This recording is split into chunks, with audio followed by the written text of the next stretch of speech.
Good morning. Senate Finance Committee will come to order. Members, it's Thursday, May 12th. We actually only have two bills before us today. My bill, Senate File 3266, the Stadium Refinance Bill, will be heard this Tuesday. So we have one more finance hearing. But we have Senator Benson in front of us. Senator Benson has been listening and paying attention this whole time and brought homemade treats and some rolls back there. So everybody, please indulge. And they're homemade. That's in Madam Chair, no, Senator Benson. there were going to be homemade treats, but the caramel went, let's just say, beyond brulee, so I stopped and picked up treats. This will be my last bill presentation in finance, and so I thought, let's circle things back. And another closing the loop, Madam Chair, do you remember before my first bill presentation in Energy Committee, you brought me into your office and taught me how to present a bill in front of a committee. And so to those of you who are listening, be a mentor to somebody, because it all comes back around. And with that, I taught you well. Yes, Madam Chair, thank you. I don't know if I do it well, but I taught you well. You've got this down. Oh, Senator Benson, that's a sweet, bittersweet memory. Senate File 2257. For the record, we do have a quorum. And Madam Chair, I'll move Senate File 1257, but I'd like to move the A9 amendment. Senator Benson moves the A9 amendment. Senator Benson to the amendment. So, do we have that in front of Chair. us? Yes, we do, members. We have it. It should be available to the public. We did have a brief discussion on the Health and Human Services Omnibus Bill. Senator Kiffmeyer, this was the conversation we had, that when you go through the fiscal note, we're going to need a glass of wine. Well, we worked on it, so now things should be running a little bit more smoothly. Currently, if you're a licensed healthcare professional, you undergo a background check. But if you want to work in a Department of Health licensed facility, you also have to pay for a Department of Human Services background check. And you have to do that for each facility you work in. So the example would be a nurse passes her boards, gets the background check for her license, then works in a hospital, has to get another background check through the Department of Human Services. And if she wants to work casual at a nursing home, she then has to have another background check. And so this is 3 background checks for someone who's just trying to be in the workforce as much as possible. So what our goal with 1257 has been to simplify that process. 1 background check, but keep the safety of the wraparound that the Department of Human Services does in place. We think that the A9 amendment accomplishes that. So what will happen, the individual who is licensed through the health licensing boards, the full roster from the health licensing boards will be sent to the Department of Human Services to do their background check. And yes, there is some cost related to that, and I'll get to that a little bit later in the presentation. The Department of Human Services will check against maltreatment reports, which are not generally done as part of the health licensing board. Those maltreatment reports will be sent to the health licensing boards, and the health licensing boards will determine if there needs to be an investigation or any sort of action taken against that license. And so what this bill does, what the A9 does, is establish that practice. But because there is a cost to the Department of Human Services, we are allowing each administrative unit for the health licensing boards to apportion the cost that the Department of Human Services would incur onto the fees for licensed individuals. People licensed through the health licensing board will then have a small fee added on to make sure that we cover the cost. That takes it out of the general fund and puts it in the power of the health licensing boards. They'll enter into an agreement for transfer of the daily roster list and this fee assessment. The data is limited that is transferred, so it's all information that the health licensing board would have and the Department of Human Services would have in our current process. So the date the license was issued, the status of the license, the individual's name and aliases, date of birth, and the last 4 of the social security number would be transferred to the Department of Human Services for that background check. If you check the last page of the A9, talks about what we believe are the costs based on technical assistance from the Department of Human Services. Again, those would be apportioned to the licensees of the Health Licensing Board. Members, there is a fiscal note in your packet that shows 4.5 FTEs. This Senator Kiffmeyer was the comment. We're asking them to do less, and it's going to cost us 4.5 people. Fortunately, the Department of Human Services has worked with us very closely. There's another document. It's an internal email, and so not in great format for the public, but it shows that we're down to 2.5 FTEs to get the program established, and then 1.5 FTEs ongoing, and that's what the fees will be. And you'll see it's an email from Matt Burdick. And again, I'll have this publicly available for the floor, but I wanted to assure the committee that we are in line with the responsibilities of the Finance Committee in both our cost and how we intend to recover those costs. With that, Madam Chair, I would like to move the A9 amendment. Senator Benson renews her motion on the A, delete everything amendment, A9, delete everything amendment. Senator Marty. Yeah, Madam Chair, this sounds like a good amendment. I just wanted to ask the two questions. One, what I understand is different is that DHS still has to do the maltreatment thing because that's not part of the background check. And so if I'm getting licensed through Health Licensing Board and I want to have this added on, there's an extra charge for me, so I'm going to cover the cost of DHS doing that additional work and the whole system working in effect. And Senator Benson. Madam Chair, this isn't optional, because if we made it optional, then there would be more work, because we'd then have to go to every MDH licensed facility and say, does this person work there? And so to simplify it, we're just doing the wraparound background checks on everybody who's introduced on the roster from the health licensing boards. Senator Marty. But, Madam Chair, the good news is it's a lot less hassle for somebody trying to get licensed and ready and so on. But, and they'll still, there's nothing's being shorted out of it because maltreatment's still being added in. Madam Senator Chair, Benson. yes, we'll still have the wraparound Thank you. coverage by the Department of Human Services. That's great. On Senator Benson's motion, all those in favor say aye. Aye. All those opposed, nay. Motion prevails. The A9 is adopted. Senator Benson, I think we might have to have Mr. Albrecht come up and talk about the fiscal portion of it, or would you like to talk If about you it? would like to, the fiscal note, as I said, has changed significantly. It was based on a much more complicated process that required 4.5 FTEs. If you look at the email that I've handed out to members, and we can make some of this available to the public, we're down to 2.5 FTEs for 23, 24, 25, and 1.5 for 2026. And so we've significantly reduced the cost from the approximately $1 million ongoing to, as I said, Madam Chair, the appropriation on page 6 of the A9 amendment is $522,000 in 2023, $334,000 in 24, $574,000 in 2025, and then we drop down to $170,000 in 2026 and ongoing. Thank you, Senator Benson. Mr. Nowlan. So, Madam Chair and members, I'll highlight for you that the appropriated language on page 6 of the amendment appropriates those amounts that Senator Benson described from the state government special revenue fund. So there is no general fund money involved in this particular circumstance. Also, there is FFP in the HHS world that brings some federal money back. So the net effect of the appropriation will be $443,000 in 23, $245,000 in 24, $427,000 in 25, and the base is actually set into 26 at 118. Thank you, Mr. Nauman. Very good. Senator Kiffmeyer, and then Senator Ingrid. Madam Chair, are we finished with reviewing the fiscal note? Are we ready for questions? Otherwise, I'll wait. I'm not sure. Any questions on the fiscal note?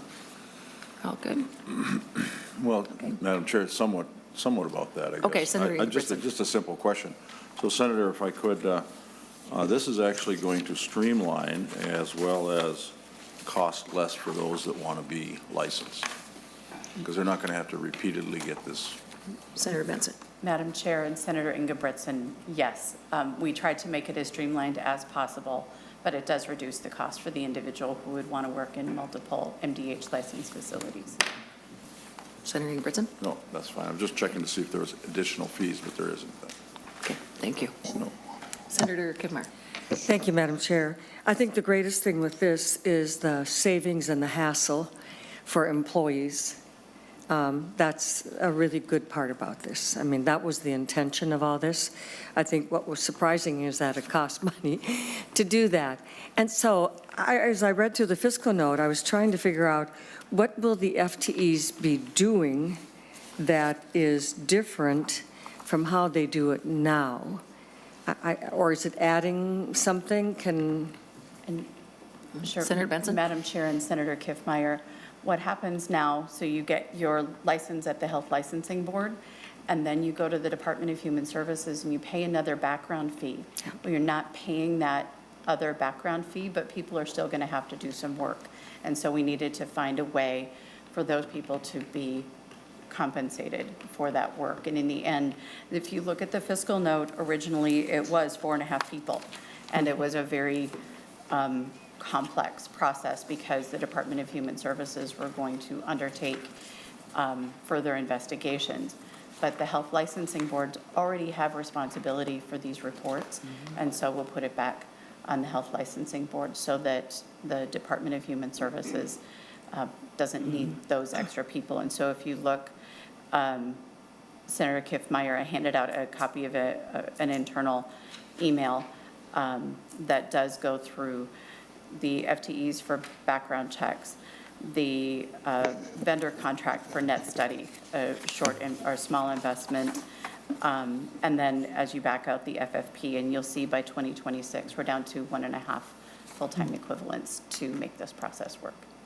Senator Kiffmeyer? Yeah, thank you, Madam Chair. And I think in the actual fiscal note, in your updated version, there it explains, I think, which is very helpful, that it's a new standalone process created by the bill. And so I understand that, and I think that's really helpful. But I think the lesson learned here is how we can challenge some of these things, and not always, but, you know, in some of these, and really come to a better solution, less complicated for them and cost less, but the value to the person who would be paying usually, sometimes their employer, sometimes not, and plus going through all these multiples is a good value. So really good work, Senator Benson. Not only do you know how to present your bill, but also get the work done to make things efficient and effective in regards to fiscal notes. So thank you.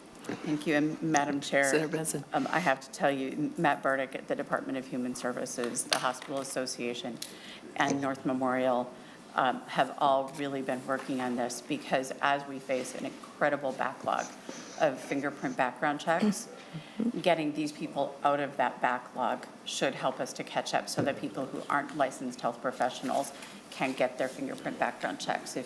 If you are working in a health facility and have only had emergency background checks, I think we're over 300,000 people who haven't had a digital fingerprint background check, only the emergency background check. And so this is that's part of what drove this action. You've been talking about this for a very long time, Senator Benson. What a great last bill for you to Madam finally Chair, get done. And this is probably one of the significant after effects of COVID too, is that we realize that we have got to, this has to happen. We move forward. need to get better at streamlining, and when we hear the process of you have to get a license at the health licensing board, and then you have to get another one at the hospital, and you have to get another one at the nursing home, we did that. Right. Somebody had an idea, and we stuck this in and we stuck that in, and so let's try to get this in good order, and we'll see if we can get this across the finish line this year. That's very good. Thank you. Senator Kiffmeyer?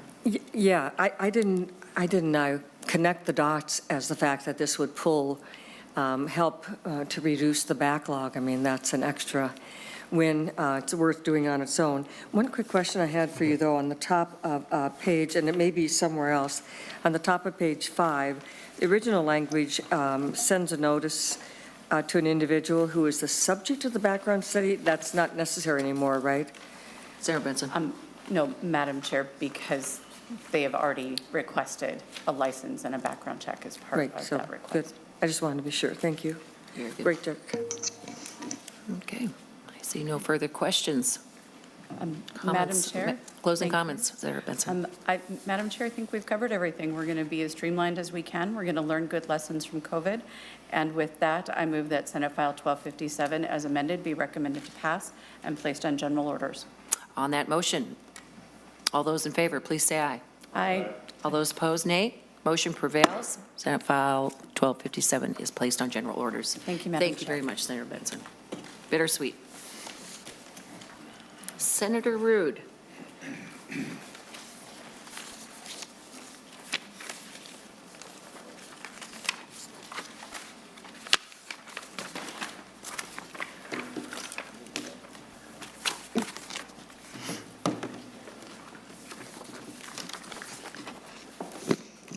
This will not be your last bill hearing. Apparently, this bill. What does that mean? Well, this bill is going to state government. Yeah. And Madam Chair, just on that note, I'm happy to accommodate Senator Kiffmeyer, but I do want to go on record that we did check with the staff of state government to make sure we did not have to go there, and they said we did not. They didn't need to see the bill. So I'm happy to accommodate Senator Kiffmeyer's request, but we did our due diligence on that. Okay, So, very good. thank you. Well, welcome to the committee. Senate File 4131. Senator Ruud. Thank you, Madam Chair and members. I'm happy to be here today. We've had quite a journey with this bill, so it's kind of fun to be here today. Senate File 4131 is a constitutional amendment providing for the renewal of the Environment and Natural Resources Trust Fund. In 1988, the constitutional ballot question passed by 77%. Currently, there's 17 members of the commission. 5 are from the Senate, 5 are representatives from the House, and 5 citizens appointed by the governor, 1 citizen appointed by the House, and 1 citizen appointed by the Senate. We do, on page 3 and page 5, we address the composition of the commission. We think that we need a more geographical composition across the strait. So we think that we have been missing that in bringing the ideas forth. So we want a very good geographical balance on there. So we do change that. However, on page 5, we don't want to change anyone or push anyone off the board that is currently serving or has been appointed by the governor or the Senate. So we do address that fact. Since 1991, $875 million has been spent on 1,800 projects across the state. So why is this needed? Because the constitutional protection around the Legislative Commission on Minnesota Resource Funds will expire at the end of 2024. And this legislation would put the reauthorization question on the ballot in 2024. What's changing about what we are currently doing? Currently, 40% of the lottery net proceeds are deposited in the Environmental Trust Fund. When the trust fund was originally proposed, it was at 50%. And during the last part of the negotiations, it changed to 40. So we would like to go back to the original intent of the constitutional amendment and increase the amount back to 50%.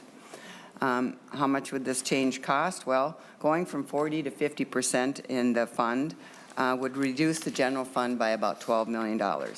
We are also adding the unclaimed prizes back into the fund because we think the people who bought the lottery tickets thought that that money would be going into the fund, and just because it's unclaimed doesn't mean it should go into the general fund. We think it should go back into the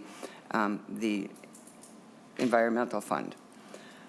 So with that, the original bill, as it passed the policy committee, was just the plain amendment. But we've been really listening to what has happened in the past with the environmental fund. There are many people that think we have an amazing water, wastewater, public water need in the state, and we do. And going forward, we think that we should address that. So in the Environment Committee, Senator Ingebrigtsen Committee, we did add that. We did listen to that. And so that's why we put the water fund into that amendment. And so, members, with that, if you have questions, I'd be happy to stand for answers. Thank you, Senator Ruud. Yes, I do have a question on, let's go to Mr. Nauman first. So, I apologize, Madam Chair, I didn't mean to get in front of you. I thought I would highlight for members that there is indeed a fiscal note on this bill, or the proposed constitutional amendment. There is also a spreadsheet in your packet, and I'd like to maybe talk about both. First, the fiscal note itself really deals with the question of the process of putting the constitutional amendment on the ballot. The Secretary of State responded to the fiscal note request, and I essentially identified, based on some past experience, that there would be 329,000 additional ballots that would be required, assuming a 10% increase for the last presidential, from the last presidential election numbers. And then they proceed to describe that those costs could be internalized. So I think that's, unless there are questions about that analysis, I will move past that. Then maybe call your attention to the spreadsheet that Mr. Mueller prepared for our packets. It looks like this. I think you probably have it in there. The author of the bill identified a couple of changes, and for the purposes of this analysis, the spreadsheet shows the distribution under current law of the lottery funds paid to the state. So members will see that there's currently $74.6 million going to the general fund and about $41.9 million going to the Environment and Natural Resources Trust Fund. That's a 60-40 split based on the allocations.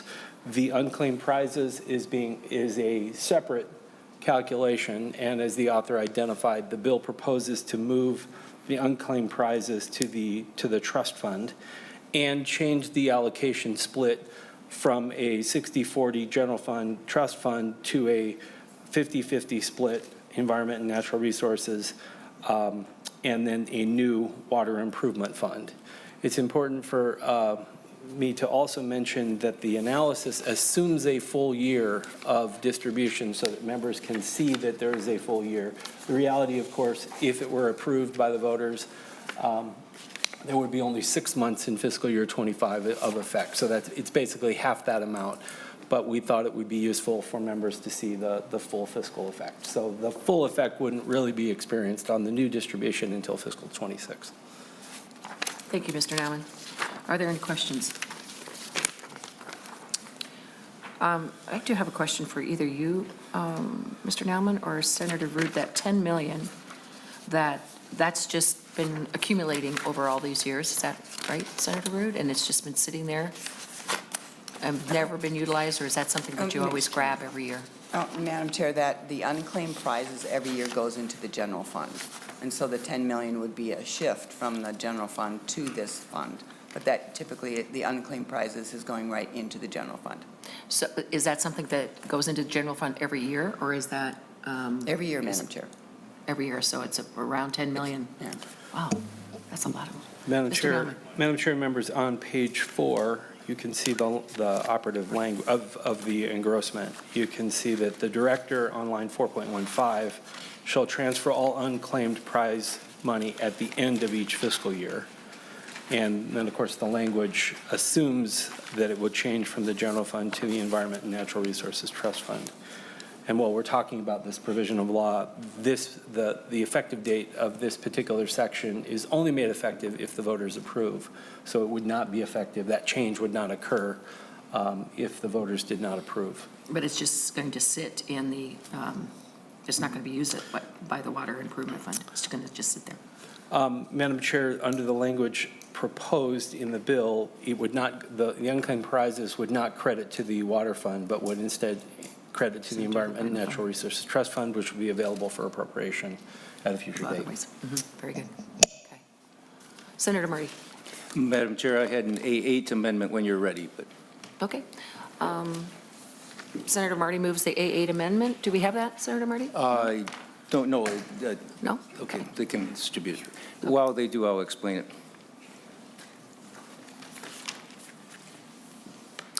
I'd like to let Senator Ruud have the amendment first, please. Okay.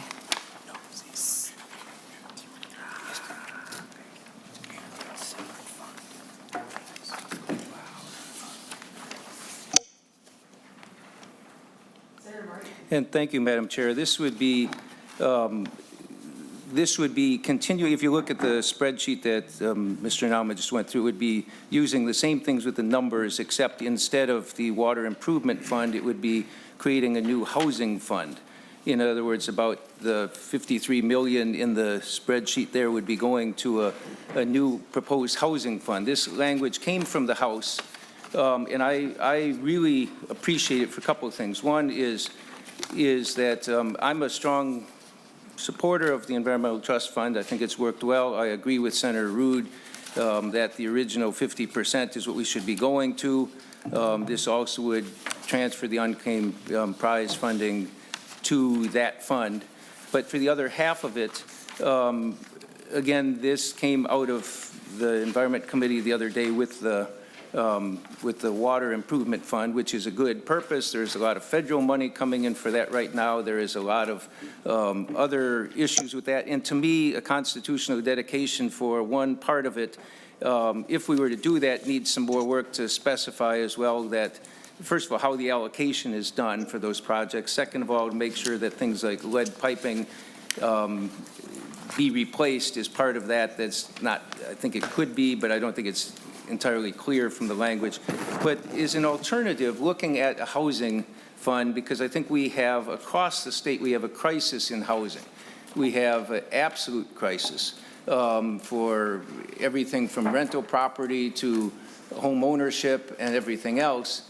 And so this amendment would instead create a housing fund that would be designed to provide funding for housing, improve housing affordability, increasing home ownership, and including rehabbing affordable housing, addressing housing conditions, providing climate resilient housing. In other words, building housing that is far less expensive in the long run because of far lower utility bills, which also addresses climate concerns.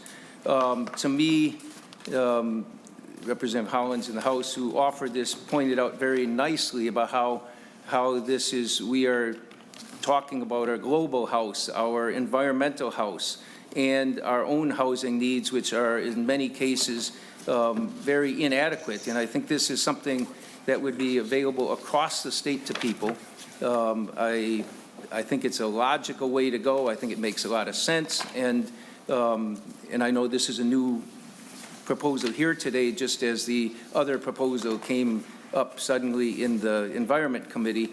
I think this is a good use of the funds. I think it's responsible, and I think this is one that over the next 25 years, we're not going to, this would be a big boost to housing efforts in the state, and I urge your support.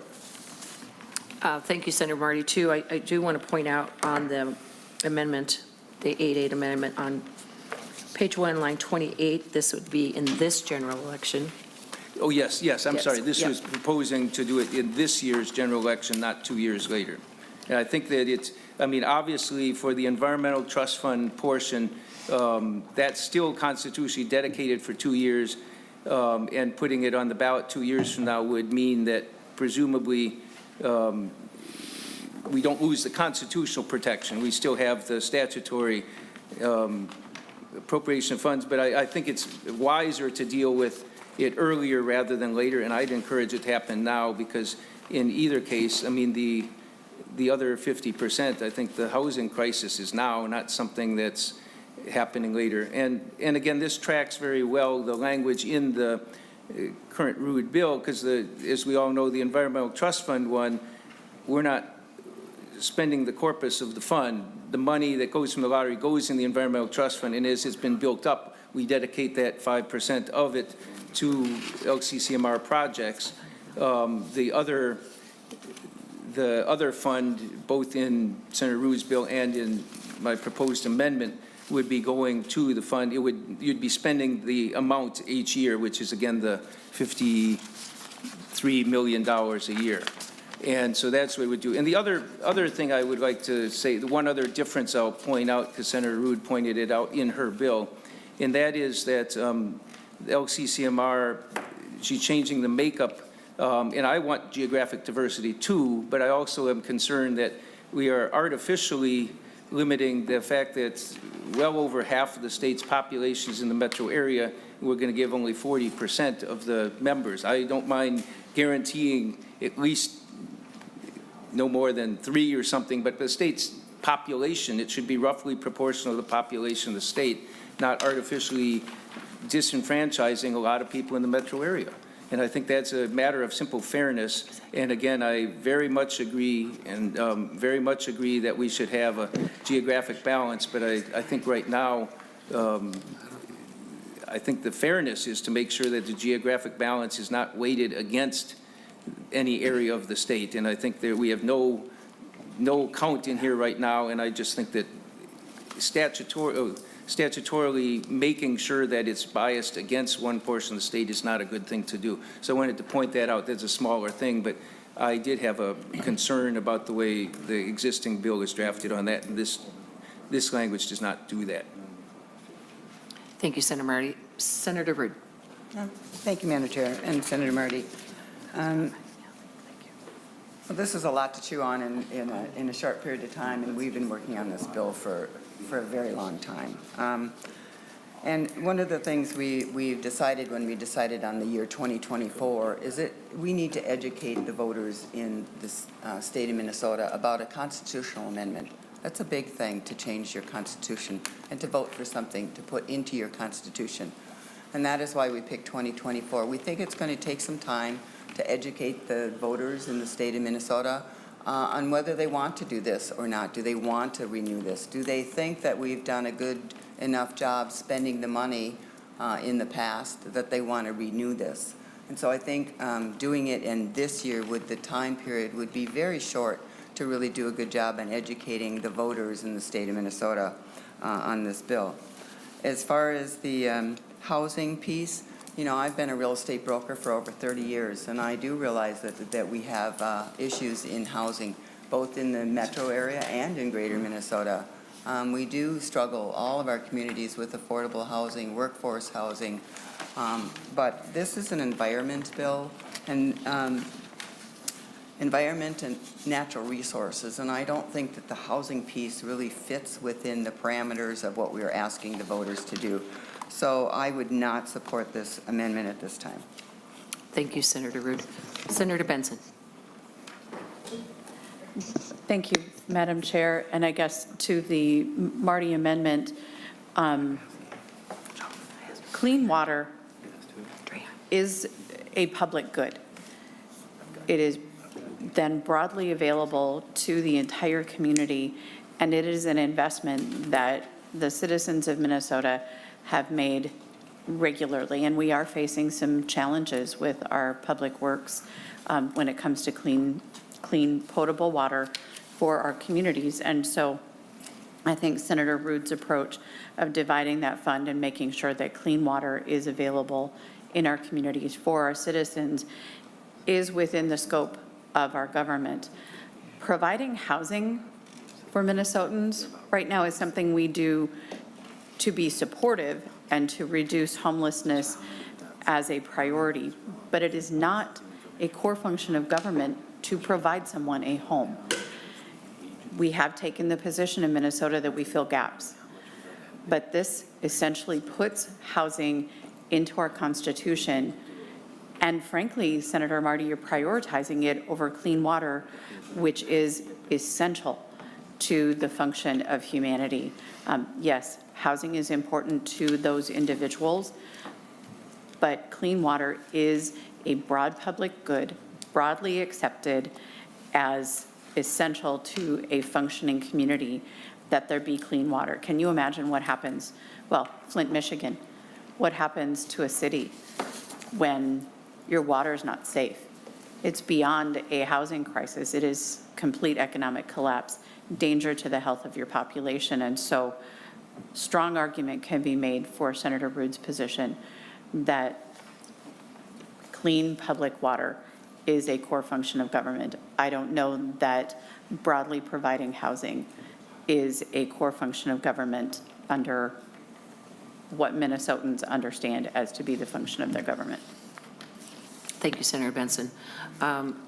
Then my question was to Mr. Nauman was I do serve on the Housing Committee, and I believe I thought there was more, but there are quite a few HIBs, infrastructure bonds, housing infrastructure bonds that have not been issued yet. And Mr. Nauman, if you could clarify that, please. So, Madam Chair and members, to that point, we took a quick scan through the statute, and I think there's about $515 million over the last few years that have been authorized for housing infrastructure bonds. Of that amount, we're fairly certain that most of the bonds have actually been sold.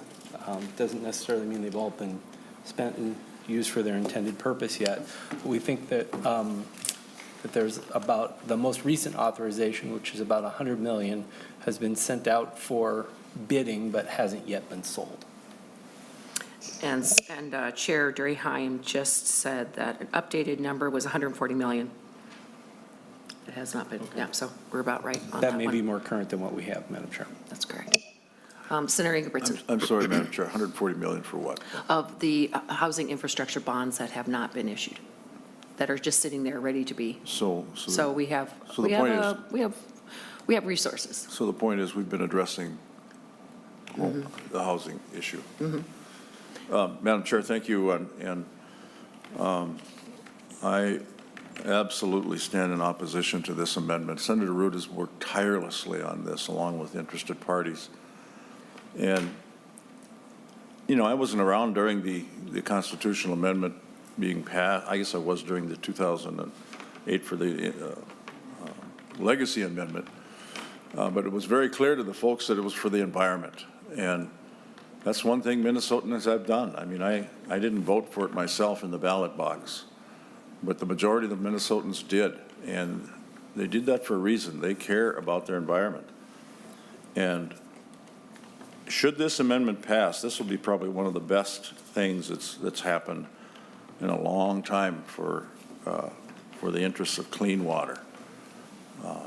If you look at the public finance in the state of Minnesota for wastewater treatment facilities and wastewater just in general, the list is endless amounts of money that a lot of these sewers and water are coming due now in some of these smaller towns and larger towns as well. And if you talk about, you know, doing something for the environment, to me, cleaning up a potential leak close to a river by a town, no matter what size it is just absolutely crucial to fix, because it's a lot easier to fix than it is to bring it back. So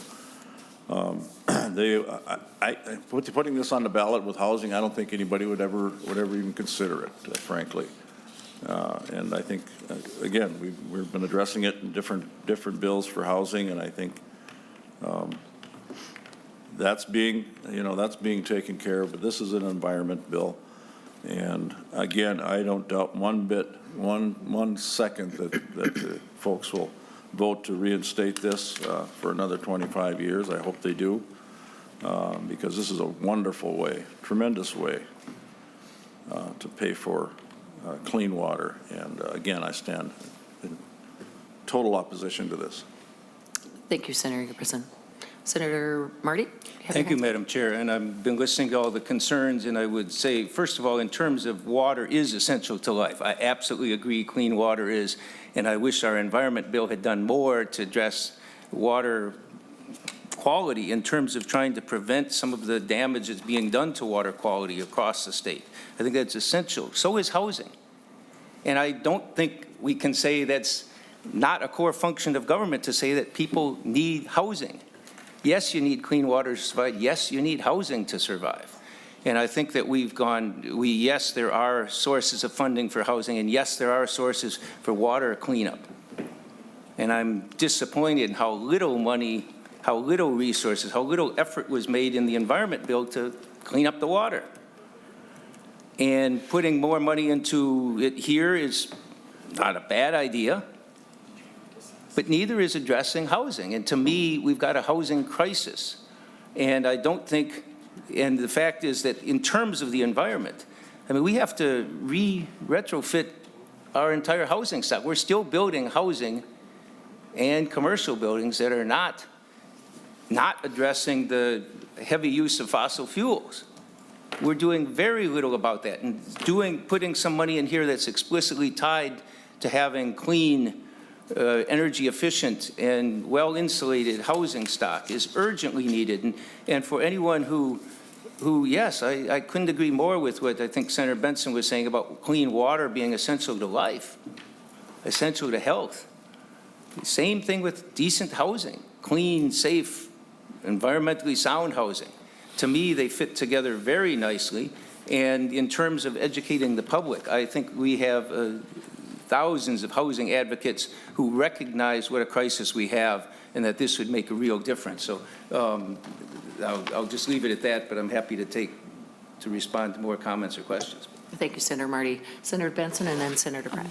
Thank you, Madam Chair. Senator Marty, can an individual, a charity, or a business build a public water system? Senator Marty. Madam Chair, depending on how you define public water system, I'd say no. I mean, it's a public function. We also have lots of people in some of our core cities and suburbs and small towns that have lead piping on private property. And right now, those needs have to be addressed. All those other things are addressed. And I'm not sure that the way this is worded right now, that the bill as is now would allow for that. It's not entirely clear to me. But to me, yes, there's certain things government has to step in to do because there's no way anybody else can do that. Public water is one of them. Decent housing supply. A family who's out there with no housing, a mom with some kids that doesn't have any housing, not a lot they can do about it either. Oh, I could build a house. Well, they have no resources to build a house with. They don't have the skills, the time. They need the housing now. And to me, it's equally important function of government to do that, and that's the purpose of this. That's the reason for making the case for this. And in terms of cleaning up the environment, we have to build much better environmentally climate resilient and carbon neutral housing. We have to do that, and we have to do it urgently. And Senator Benson. Madam Chair, and as Senator Marty clearly stated, clean water is a function of government. Charities, individuals, businesses, anyone listening to this can take action to help someone get housing. No one listening to this can go build a public water supply.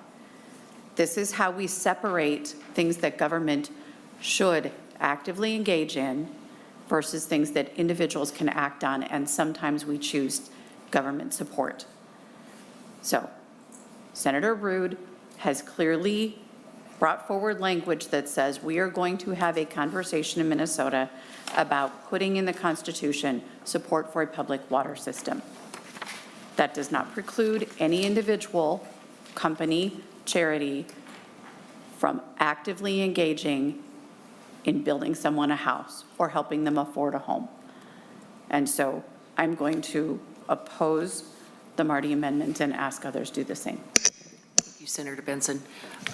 Before I turn to Senator Pratt, too, I'd like to have Senator Ruud make a comment on what is the definition of, on line 2.20 and 2.1, the last two sentences of the question that the proposed amendment that'll be on the election ballot. The improvement of a public water system and related facilities. What does that mean, and how has this changed through the process? Senator Ruud. Thank you, Madam Chair. Well, first of all, I'd like to thank Senator Ingebretson for working on this. You know, there has been some contention in the past about what the funds should be used for. There is, the conversation was always, should it be used for wastewater treatment? The needs are so great. There were those who said, no, it's unconstitutional, we shouldn't do that. And so we've had this constant argument over the past few years about what is the appropriate use of that. And so that's how we came to put in the water portion of this, because it's so necessary. And we really had great support in doing this, and I know when the Water System Improvement Fund really had great support, because it solves the issue about where the funds should be used and how they should be used. So I think that Senator Ingebret's addition to this is really well thought out, and I really appreciate the addition. That being said, on 2.21, yes, okay. So as Senator Benson so eloquently put it, it should be public water systems. We know that there's a lot of private needs, as Senator Marty has identified, the lead pipe issues.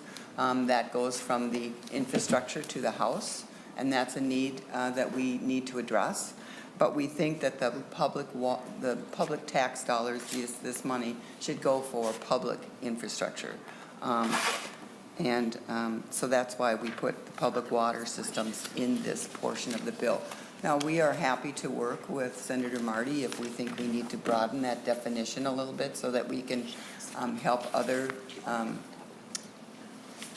issues that we have in water, but we think this definition really works for what we're aiming at.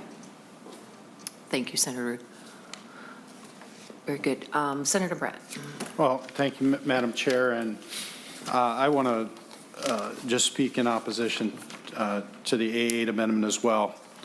You know, one of the things that attracts me to this amendment is the protection of water quality of lakes, rivers, and streams. And I'm just thinking through the area that I live in, where we have the Minnesota River, which is an impaired waterway. Currently, erosion is in the city of Shakopee is threatening a sewer system that, if that were to be breached, would be an environmental disaster. And then along downstream, as we continue to see erosion of the riverbanks, water quality is deteriorating, and yet we're still having a hard time getting support from the LCCMR and other functions because there's not enough capital to go into those projects to help them out. There's more to be done on water quality, on assets that the state already owns. The state owns the Minnesota River. The state owns our public waters. And my fear is that by diverting these funds to other uses, and let me just take one more approach here, is that I also understand the change in the last part of the amendment, because on the bonding tour, due to a change in the MPCA, we've got a lot of our small communities that are now struggling with wastewater management and clean drinking water management as a consequence of changing the standards that we have for clean water. And so all these small communities are coming to the bonding committee, something the bonding committee has not traditionally dealt with on a local level. And so I think this provides the necessary support for those small communities. I do share Senator Marty's concern about representation of the metro, that we do have a significant amount of public waters in the metro area, that we do have a significant amount of population in the metro area. But I'm also concerned that we don't even have really good representation across the metro area. Suburban counties are underrepresented where many of these waterways and impaired waters are. And so I would like to see improved geographic representation even within the metro area, Senator Marty. But as for now, I'll oppose the amendment. Thank you, Senator Brett. Senator Ingebrigtsen. Thank you, Madam Chair. And with regards to the distribution of dollars, those of you that may know the legacy amendment, which Senator Ruud is oversees in her committee, was set up in 2008 to distribute money statewide for parks and trails, hunting and fishing opportunities, as well as the arts and humanities. And that has been split up, 40% for the DNR, 40% for the metro area, and 20% for rural Minnesota. That's been that way for a long time. It's been my my feeling that it should be actually 33, 33, 33. But in consideration of the, obviously, the majority of the folks live in the metro area and enjoy the parks and trails and everything probably in bigger numbers, that's the way it is, has been for some time, and I don't know that anybody's argued about those percentages since then, and I think everybody seems to be real happy with that. So there is, when it comes to the natural resources dollars, as well as arts and humanities, it is, been put up where there's more dollars going to the metro area versus rural Minnesota, and one can justify that with the population for sure.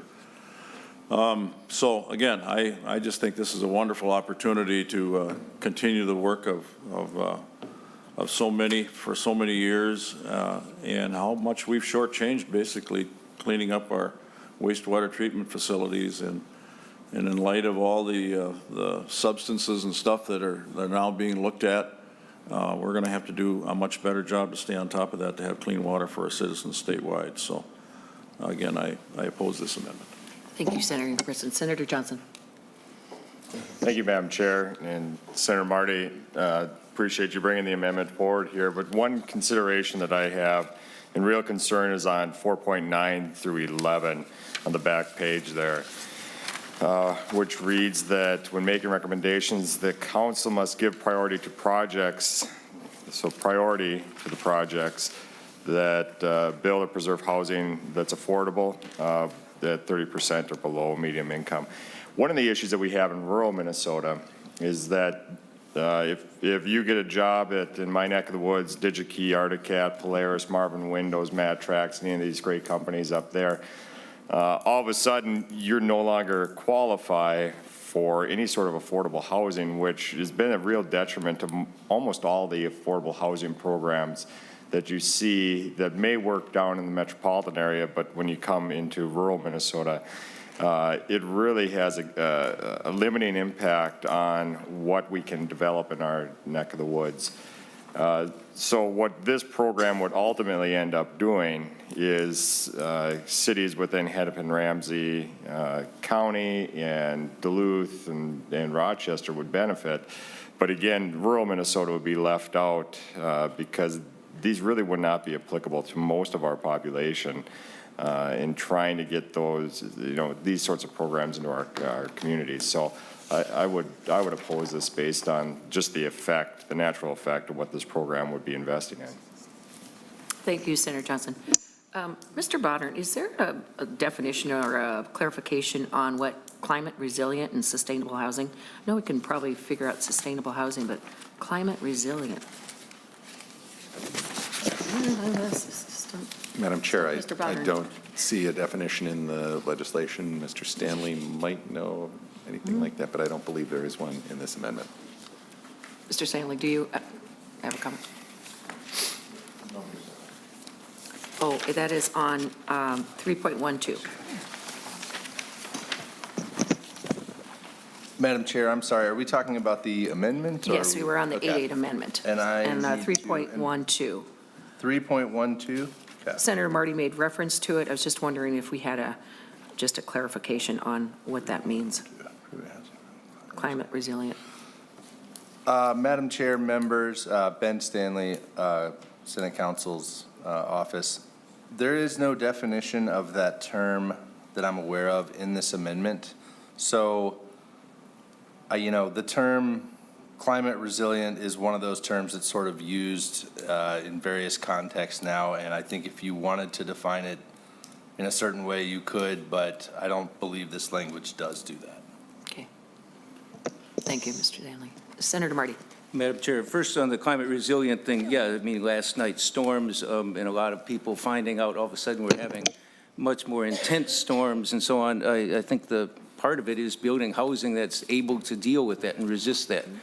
Also, in terms of trying to address climate in general, to make sure the housing is not using, the HVAC burdens on our climate emissions are huge, and we're going to have to change that quickly, and this is intended to address that.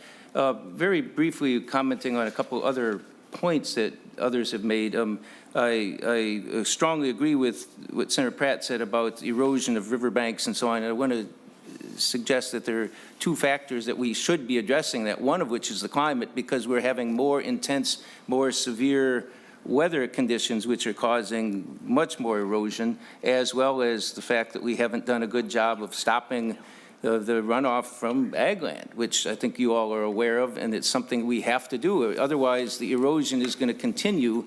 And you look at what's happened to riverbanks in the last decade and what's going to continue to happen, we got huge problems with that. I'm not trying to minimize in any way the concerns about the water quality. I think that's absolutely essential, and I think it's part of it's got to be the infrastructure, which is urgently needed. But when Senator, I was appreciative that Senator Ruud suggested it might be able to be used for lead piping kind of thing, but Senator Benson's comment about Flint, Michigan, if we're not going to address the lead piping lines to people's homes and so on, that's nothing, that we've got a Flint, Michigan type of problem, slow motion happening all along, and we should be addressing that. So I'm not trying to argue against that in any way. I'm trying to say that we have other resources going to that. We need more, but we also have to address the cleanup of the runoff and everything else that's contributing to the problems. The nitrates and water supply, all the other issues, we have to address that. So I'm not trying to minimize that. I'm trying to say that the housing is extremely urgent in trying to define what a government function is by something that absolutely nobody else could do unless government does it. Well, frankly, you don't need a public water supply. Then we can all dig our own wells and treat our own water and test our own water. Grossly inefficient. It's something government does very efficiently that way, and I'm glad to see the support for that. I think housing is another area where most people don't have the ability to build and design their own housing. It's something they are stuck with what's out there, and there's not enough to address the need. So I think this is an urgent need, but I think we've discussed it enough, so I'll just leave it at that. Thank you, Senator Marty. So, Madam Chair. Senator Ruud. Thank you, Madam Chair. I'm just going to shift gears a little bit because Senator Marty and Senator Pratt did talk about the composition of the board. And I will tell you that the commission has 17 members. 10 of those members are from the legislature. So the legislature would be able to appoint whomever and from wherever they would choose to do that, to sit on this commission. We are only talking about the citizen membership, and 2 of them would come from the metro area, the 7-county metro area, 2 representatives. The other 60 counties in the state of Minnesota would get 5. So I think that really is a fair distribution. And that is only the citizen members. So I think in the scheme of things, the 7-county metro area for the citizens members is well representative. And I will tell you that it's more than population. And I realize the population is down here in the metro area. But understand, my district has the Mississippi River. We start the Mississippi River in Itasca. And it comes down to the metro area. And you all take your water from the Mississippi River. And if we don't spend the money to keep the Mississippi River clean as it comes down to the metro area, you don't have a good water source. And so it's more than about population, where we bring our members from. It's about the environment. And those issues are holistically the whole state and not just one population area. So I just keep that in mind when we talk about the composition of the commission. Thank you. Thank you, Senator Ruud. No further questions. Senator Marty renews his motion on the A8 amendment. All those in favor, please say aye. Aye. All those opposed, nay. No. Motion does not prevail. The 8-8 is not adopted. Okay, further comments on the Senate File 4131? Senator Ruud, final comments? Madam Chair, this has been a great conversation, and I really appreciate all the comments here today, because as we go forward with a constitutional amendment, it's really important that we have all of those conversations. So I thank you for that, and I would appreciate your support today. Thank you, Senator Ruud. Senator Kiffmeyer. Thank you, Madam Chair. And before I make a motion, I just want to say that several of the points brought up here, taking good notes here.